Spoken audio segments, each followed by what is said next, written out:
A ghostly house built for a brutal dictator.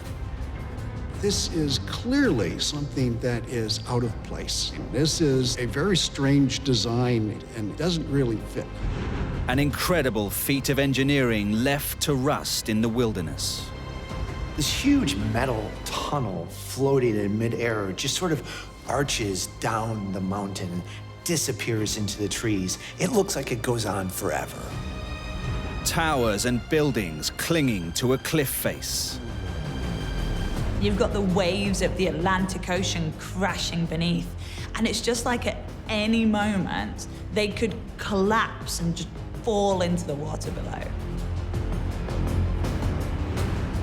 And a mysterious abyss set deep in a fantasy landscape.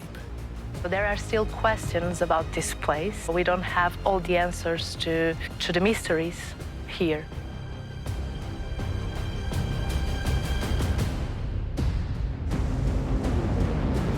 Some are engineering marvels now abandoned. Others are ruins shrouded in mystery. Within these decaying structures are the echoes of history. Some are associated with dark times, but they also remind us of human ingenuity and endeavor. Each haunted shell is ready to be unmasked, to tell its own unique story.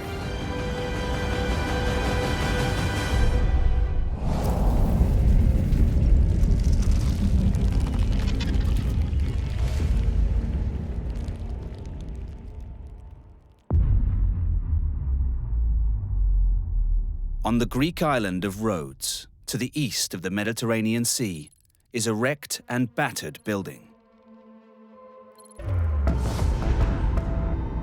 It's a rather grand, impressive mansion, but clearly has been abandoned or misused for a great many years. That it's been meticulously vandalized from top to bottom in such a way and so purposefully that it suggests that it was done with a real sense of aggression or even hatred. Set high above the towns and the coast below, the buildings look very different to those on the rest of the island. This is an alpine lodge, not something one would expect to see on a hot Mediterranean island. But it's not the only structure with an unfamiliar design. Curiously, next to the house itself is an abandoned hotel with abandoned barracks. And then off in the distance, not too far away, is an abandoned village. So it's not an isolated case. Whatever happened here in this house also happened in the surrounding area.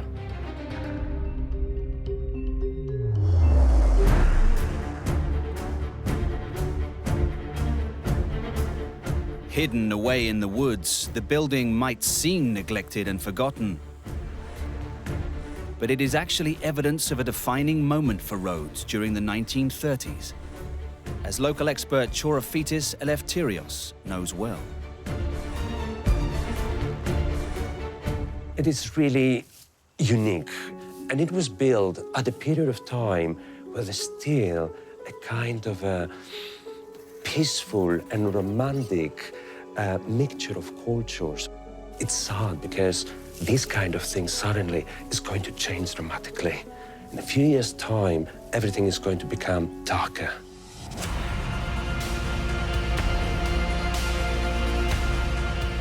Significantly, Rhodes is 500 miles from mainland Italy, and it sits within a group of islands known as the Dodecanese. For nearly 400 years, they had been under the rule of the Ottoman Empire. The strategic advantage that these islands afford has been coveted for centuries. And come the 20th century, that hasn't changed one bit. In 1911, Italy will go to war with the Ottoman Empire, and some of the islands off the Turkish coast are seized by the Italians and become Italian territory. After the First World War, the fascist government of Benito Mussolini seized control of Italy and began to settle Italian colonists on Rhodes.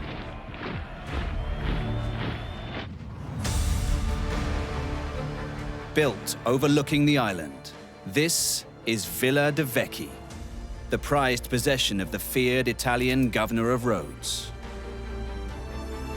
Decaying actually was a very strict ruler. He was a kind of a man that he wanted to control everything. He actually didn't allow the people to talk their own language. They forced them to speak Italian. You know, all of our grandparents speak perfectly Italian today. Here we have this Italian fascist governor, and he's built his own personal palace and castle. It's a monument to the vanity of what is really a small-time petty politician.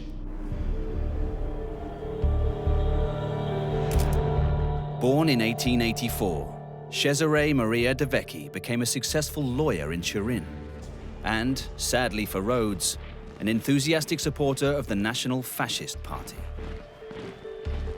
He had previously been governor of Italian Somaliland before fate intervened to take him to a previously peaceful Mediterranean island. Work on the villa actually began long before Decaying arrived, but he would eventually leave his very personal mark on the building. It oozed luxury, very much a place for the elite. Like every other part of the house has been designed and made, constructed in Italy. This specific wood, for example, the beech wood and the parquet, was all made in the north of Italy. Materials, the designs, everything completely Italian. Every detail, very luxurious. It has to be somebody who was really #1 on the island, all right? And that means definitely a commander, a very luxurious person, a very rich person, or even a king. The Italian influence was also seen in towns all across the island. But the villa was the jewel in the crown. What this villa is saying with this quintessential Italian design is that this is now the new Italy. Rhodes is really important to us, and it's part of our plans for the future. With the dark shadow of the Second World War falling across Europe, Mussolini made the fascist hardliner Decaying governor of Rhodes in 1936. The ruthless new governor was now able to add his own finishing touches to the villa project. He was someone with an altogether more obsession about power, more obsession about fascism, more obsession about being a dictator. And we see that in the refined architecture and the additions that he brought to the villa. When you come to this point, not only that you feel the absolutely Lord, but you can see the whole of the coastline, Asia Minor, the coastline of Turkey, the north you see actually the city of Rhodes. If I was in his shoes, I would feel like Zeus above Olympus. You are the god of the gods. And this is how he was feeling. The commander, the absolute commander, he was above all the people. He was the god of them.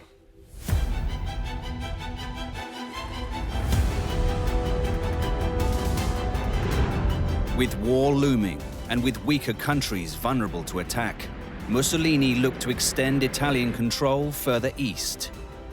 Rhodes became strategically vital to the plan. Any empire requires forward operating platforms, staging posts, and bases from which to consolidate, command and control areas away from home. And for Mussolini, Rhodes was to be that place which would act as the area to command the new Eastern Roman Empire. This was not just another villa, and in fact is part of a larger complex. There is space for soldiers, there is space for visitors. This is clearly a guarded environment. This is somewhere where very senior people like Mussolini, could be. You can see that there is a desire to make Rhodes into an important center for the new Italian fascist empire. Decaying had firmly established the terrible fascist grip on the island. But life on Rhodes was about to become even worse. The Second World War quickly ended Italian dreams of a new Roman Empire. The heady early triumphs of the war became a distant memory, as a series of catastrophic defeats saw Italy forced to sue for peace. In September 1943, the Armistice of Cassibile was signed by Italy and the Allies, a condition of which was Italy's formal surrender. Within a month, Italy formally declared war on Germany, her former ally. Hitler had long since lost faith in Mussolini and Italy. When the surrender came, Germany snapped into action. One of the targets for Nazi retribution was Rhodes, which was soon seized by the German army. Under the Nazis, the amount of war crimes, atrocities, brutality that the Nazis will visit on the Greek islands is pretty horrendous. They murdered, they executed, they tortured, just to make it really clear, we are in charge now. Following the war, the villa was kept ready for the arrival of new VIPs, but no one ever came. In 1955, it was abandoned for good.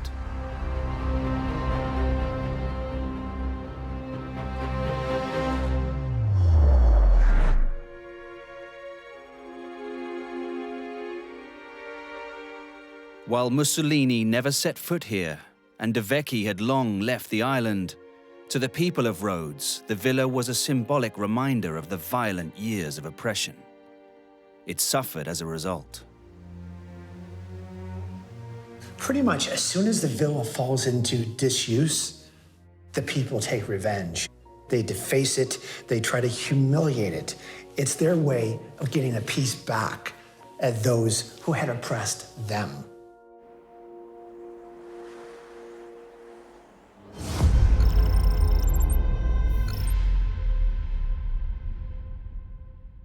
In the thick forests of West Virginia, USA, deep in the Appalachian Mountains, a river snakes through the formidable New River Gorge. You're deep in what feels like a jungle or tropical forest. And you're heading into the middle of nowhere. And as you go through the trees, you see these bits of rusting iron. There seems to be a scattering of abandoned machinery. And then scattered amongst all of this machinery are foundations of buildings, suggesting that once there must have been some kind of community there. As you travel deeper, altogether stranger objects begin to appear. One of the most impressive sights in the gorge is almost hidden by trees. You have to get up close to it, and then you realize there's this massive structure going up the side of the gorge. This huge metal tunnel floating in midair just sort of arches down the mountain and disappears into the trees. It looks like it goes on forever. What is this bizarre contraption? The answer is linked to a giant of industry and his stubborn obsession.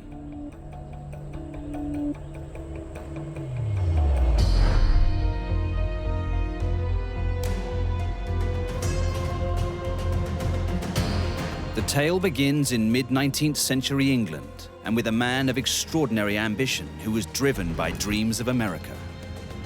His name was John Nuttall.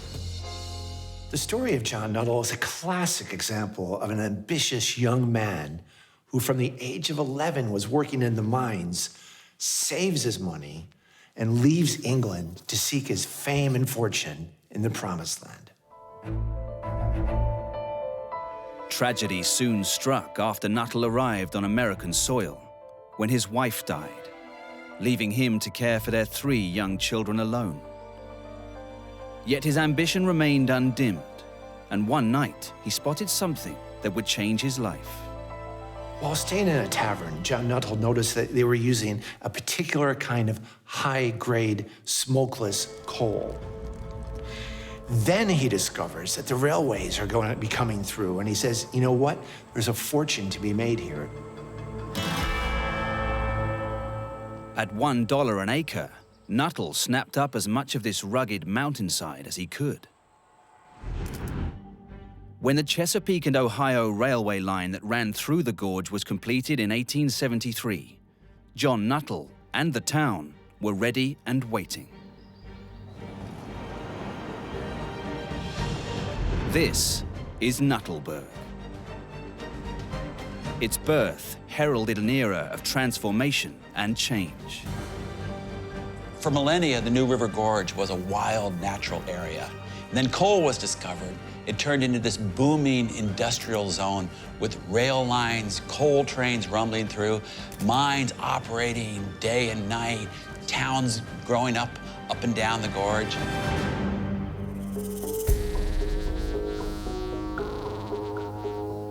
But what made New River coal so easy to access?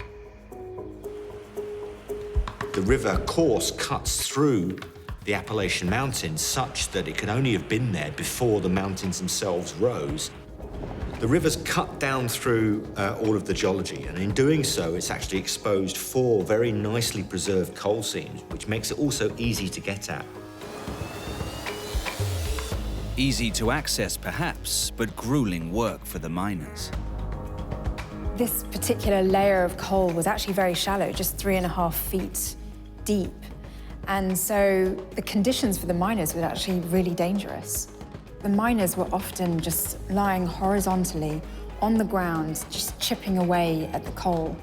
And the deeper they got, the more danger there was, because the ceiling, essentially, was becoming more and more fragile.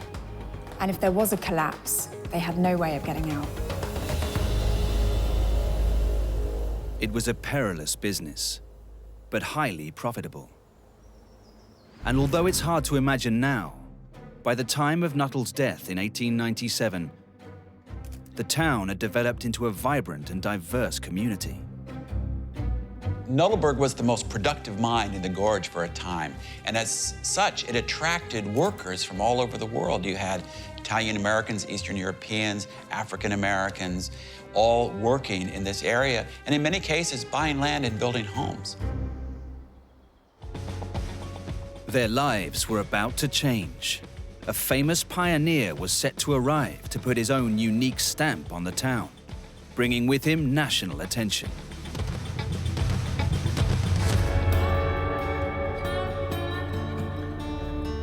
Set among the thick forests of the New River Gorge is an extraordinary tunnel of steel that appears to almost float up the mountain. Its creator was none other than the famous Henry Ford, who arrived here in 1920. When Henry Ford bought up Nuttleberg, the reaction, it was largely dismissive. In fact, one of the local journalists sarcastically wrote that he would have been better off using the old workings he had just acquired for storing auto parts as opposed to mining. Some believed that the rich seams of coal were largely exhausted, but Ford thought otherwise. He was determined to get the coal from the seam hundreds of feet above the river corridor down to the railway below in a faster, more efficient way. The coal was extremely friable or brittle, and so it had to be handled with care. So Henry Ford built this conveyor belt to transport it down to the river. And that conveyor belt was one of the longest in the world. It became the beating heart of the town, as Park Ranger David Fwurst explains. This is the most prominent feature in the town. It's the conveyor system, which is the heart of Nuttleberg. And as you look up the hill here, you can see it runs 1,400 feet down from the mine portal, which is above, down to the tipple. And the way it operated was it carried the coal down a chute using what's called a rope and button system, which was a very advanced technology of that time. This rope and button conveyor belt was part of a cutting-edge process. Loaded coal cars left the mine and entered the head house, where the coal was transferred to the conveyor. Then, the brittle was transported downhill slowly and gently to avoid any risk of damage. At the bottom was the tipple, where the coal was sorted and loaded into waiting rail cars. This efficient system enabled 125 tons of coal to be moved every single hour. So why did Henry Ford's high-tech venture come to an end? At this time, Henry Ford's plant in Dearborn was turning out Model T cars at a terrific rate. It took a huge amount of energy to run what at the time was one of the largest mechanized production facilities ever built. Ford wanted to control the supply of that energy, the fuel that would power his factories. Henry Ford wanted to control every aspect of the car-making process, whether that was the rubber for tires, the steel for the bodywork, and even the coal for powering the factories. The plan to control every stage of production was known as vertical integration. But Ford faced one crucial obstacle. Bought the mine, but he couldn't afford to buy the railroad. And the railroad was what he needed to get the coal to his plant in Dearborn, Michigan. If he couldn't predict exactly when the deliveries were going to come, if he couldn't control the price, he realized that controlling the mine really didn't help him that much. Once Ford realized he could neither control nor buy the railways, he swiftly abandoned Nuttallburg, selling up in 1928. The mine finally closed for good in 1958, and the last of the residents of Nuttallburg moved away. They left their homes, and the forest and the vegetation began to creep back in and take over once again. Today, the National Park Service is engaged in a constant battle with nature to prevent it from reclaiming Nuttallburg's industrial heritage. The New River Gorge has returned to being a near wilderness. Most of the visitors are people coming to enjoy wild nature, rock climbing and whitewater rafting, and the mines are silent. Near the west coast of Portugal, high in the hills of Sintra, is a beguiling combination of structures set within a fantastical landscape.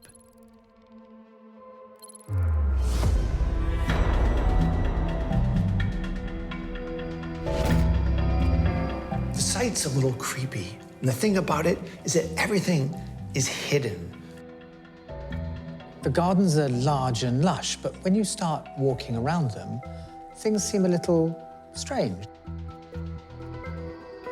The entire place is like a labyrinth. You could go off this direction, you can go off that direction. There's too many options for you to logically sort of figure out. At the center of it all is a building like nothing else. It looks like some kind of mythological entry to the gates of hell or the center of the world. And it just feels powerful, it feels purposeful, and you just want to descend. You want to find out what's down there. But as you start that journey, it's absolutely not clear where it's going. So there are still questions about this place. We don't have all the answers to the mysteries here.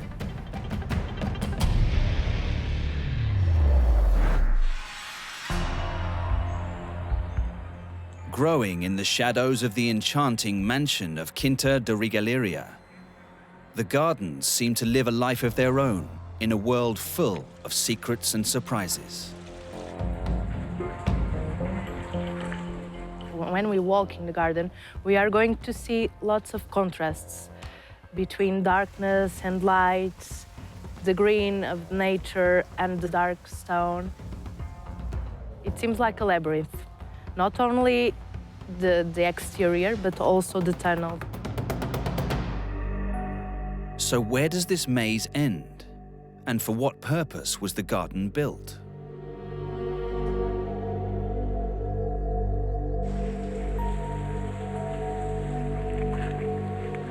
As local guide Mathilde Almesh knows, with this place, there's always more than meets the eye.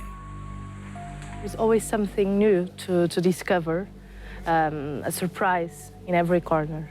A cave or a tunnel or something dark that I didn't see before. there's pathways that lead to nowhere. You turn the corner, there's a huge tower. The whole thing feels very surreal, as though it's a dream sequence from a movie.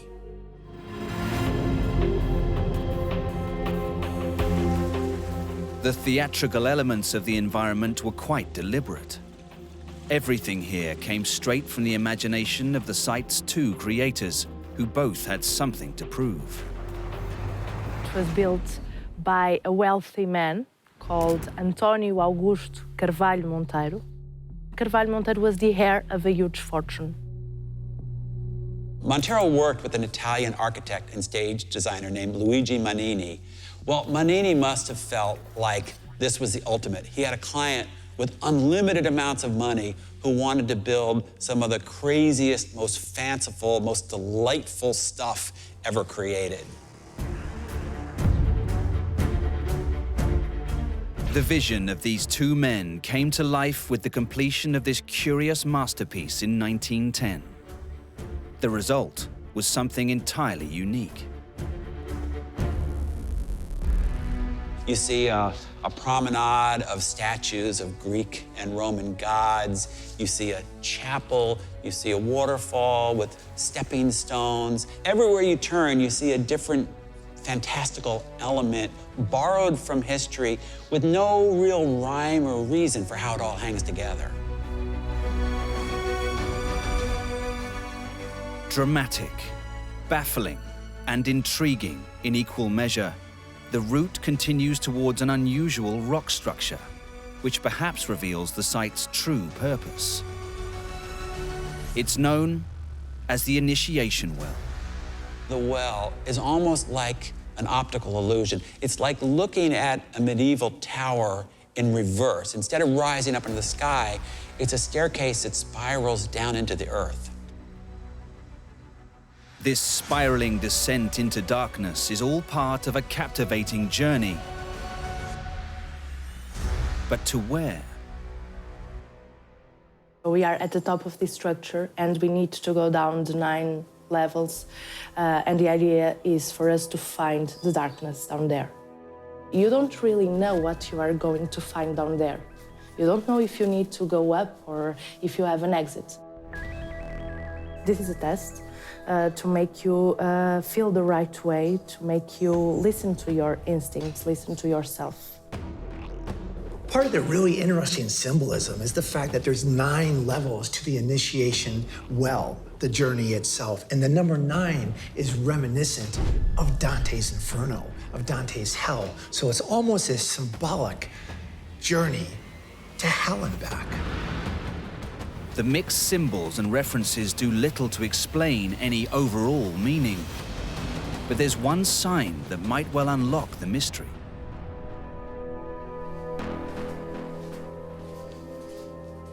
Okay, so we enter down the 9 circles into the darkness, and we find a clue here on the floor. At first, it seems an 8-pointed star, but it is a compass. As you continue to look at the compass, another major shape jumps out at you. It's a large cross. We believe it is a Knights Templar's cross, and this can be related to some initiation rites or the idea of initiation rituals. The Knights Templar were a powerful religious order in the Middle Ages, known for their secret initiation ceremonies. For 200 years, in the medieval period, the Knights Templar were the leading Catholic military and religious order. They were the spearhead of the Crusades. But ever since, people have wondered whether there was something unusual about them, whether there was something esoteric about them. So, was this all connected to the rituals of the Templar Order? Or was it associated with another mysterious group? It seems as if Monteiro and Manini, they wanted their visitors to rely on their senses. As you walk through the tunnel, you can't really see anything, so you have to use your hearing to direct you. Initiation usually involves journey, And if you go back to some of the earliest initiatory cults, there were physical journeys through tunnels into different spaces with different experiences. And here, one gets a sense that a similar journey might be being laid out for the visitor.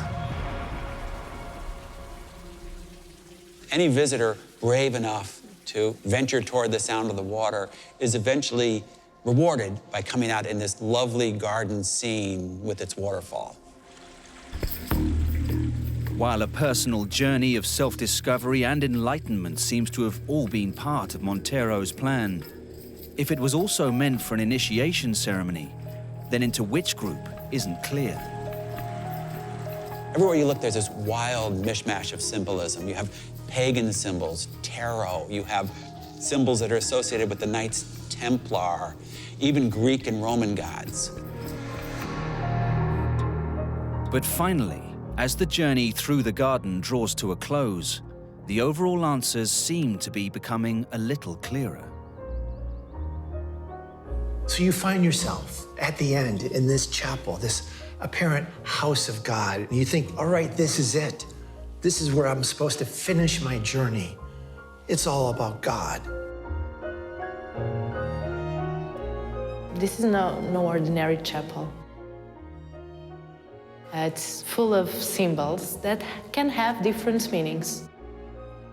One of the symbols you notice right away is the all-seeing eye. Now, of course, that's a Masonic symbol that says the eye of God is always watching. But like most things in this intriguing place, everything is open to interpretation. The ropes around it, a reference to the Freemasonry, or a reference to the Portuguese discoveries in the 16th century, representing the vessels. So, while the Freemasons are known for their bizarre initiation ceremonies and their use of the rope or tow line symbol, perhaps the more obvious use for ropes could be a better clue to what Montero really intended. It may, of course, have nothing to do with initiation at all. At the time it was built, Portugal was going through many changes.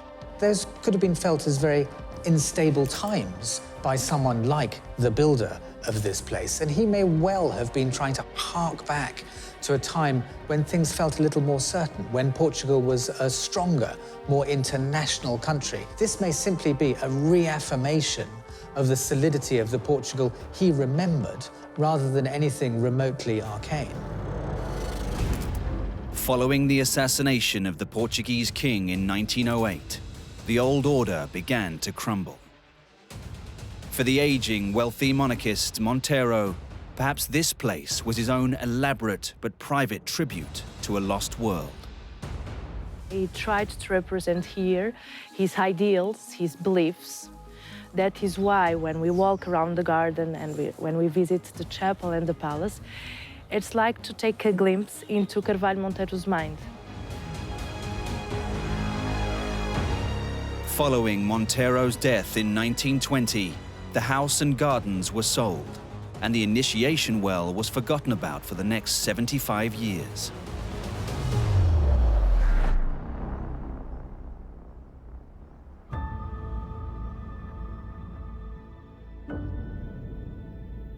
This appears to be an initiation center, but guess what? We might be wrong. Montero, he never wrote it down. But what we do know, its real purpose, he's taken it to the grave.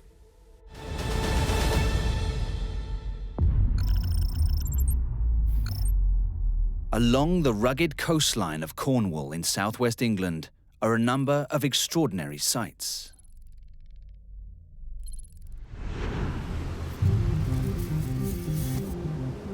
It's an abandoned, isolated, but quite beautiful scene of these derelict buildings on top of these high, craggy cliffs with the vast crashing waves down below.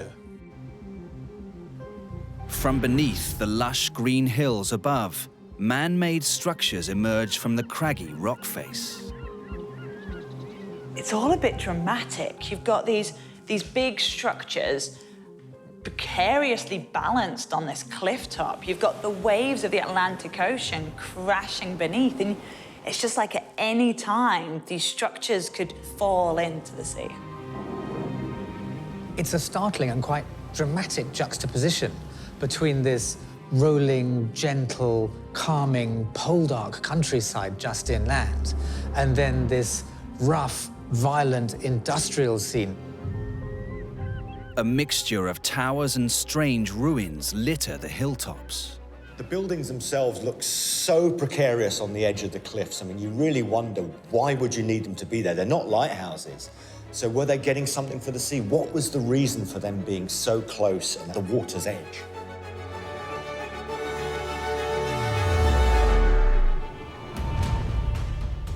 These structures look defiantly over the Atlantic Ocean.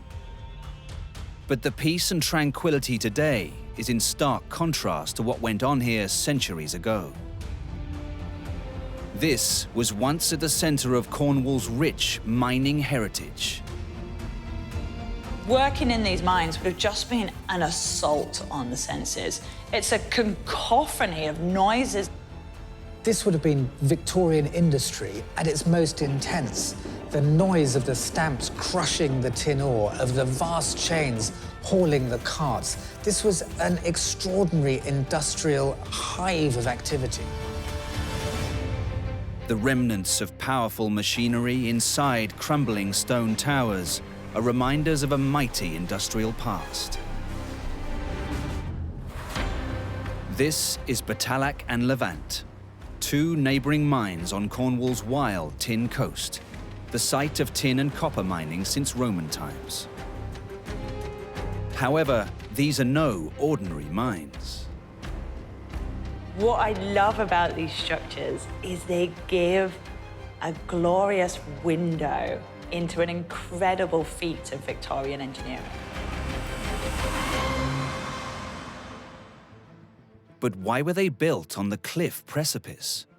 And what catastrophes brought them crashing down to earth? By the mid-1700s, these two mines had established themselves firmly on the tin and copper mining map. But they weren't just typical mine shafts, as Charlotte Tomlinson of the National Trust explains.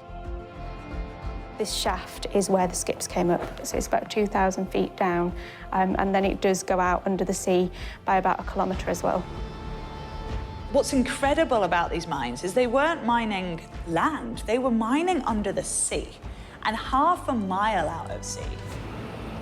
These are submarine mines that follow seams of precious minerals out under the seabed. So the way these mines worked was you would start by digging vertically, and you'd dig down in a mine shaft, and then you'd start digging horizontally, and you'd just keep on digging. But obviously, these places were full of water, and that's where the beam engine came in, because it would pump the water out so you could access the rock face. Beam engines were designed and developed in the early 1700s, specifically to remove floodwater from Cornwall's deep water mines. A form of steam engine, an overhead beam pivoted up and down, applying force from a vertical position. The driving motion of the piston powered a water pump, using a combination of steam and atmospheric pressure. The miners were then able to continue their very dangerous work. And so you could imagine, particularly in the early days, they're just using, sheer brute force to break the rocks open with pickaxes and a bit later with dynamite. Going deep down, but then going out with sea above you, that's a really dangerous and precarious thing to do.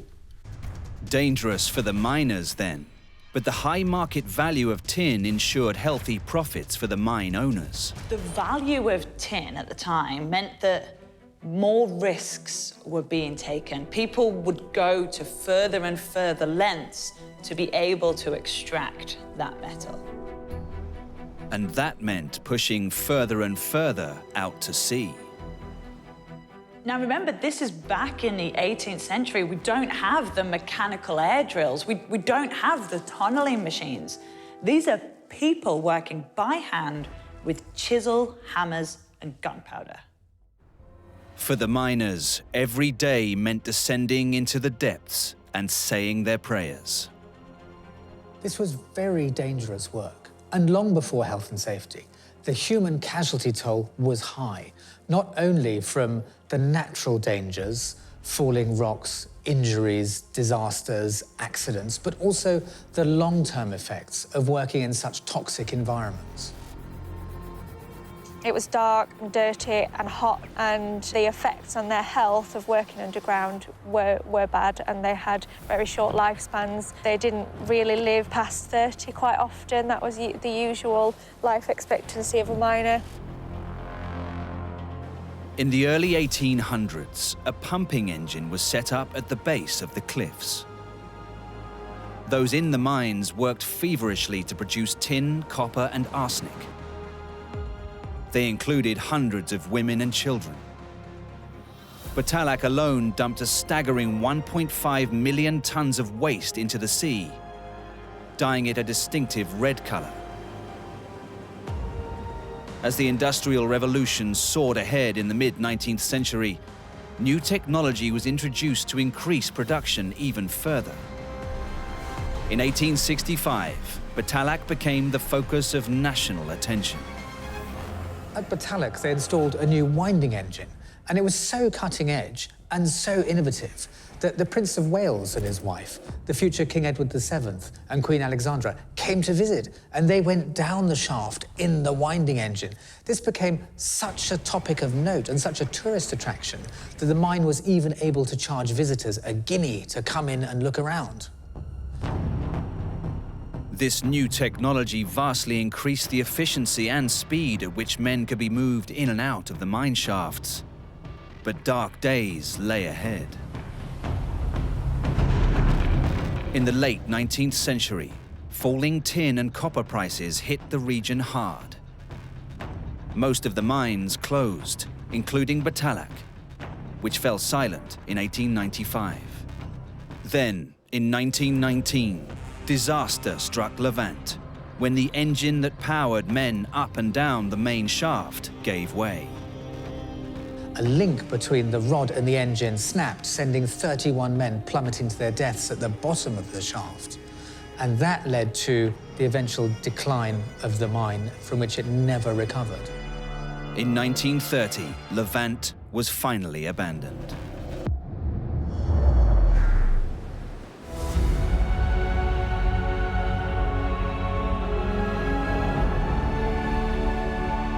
Today, Batalak is a World Heritage Site. And while the age of tin is over, the beam engine at Levant has been lovingly restored, and tourists can now see this mighty machine in action once again.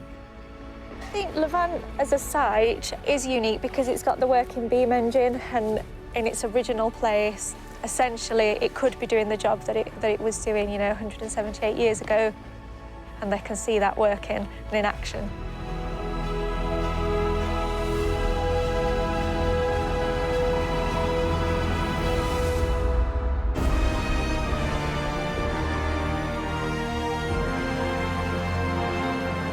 Now they lie abandoned, but once they were at the cutting edge of engineering. There are echoes of history in these decaying structures. They remind us of terror and war, but also of great innovation and human endeavor.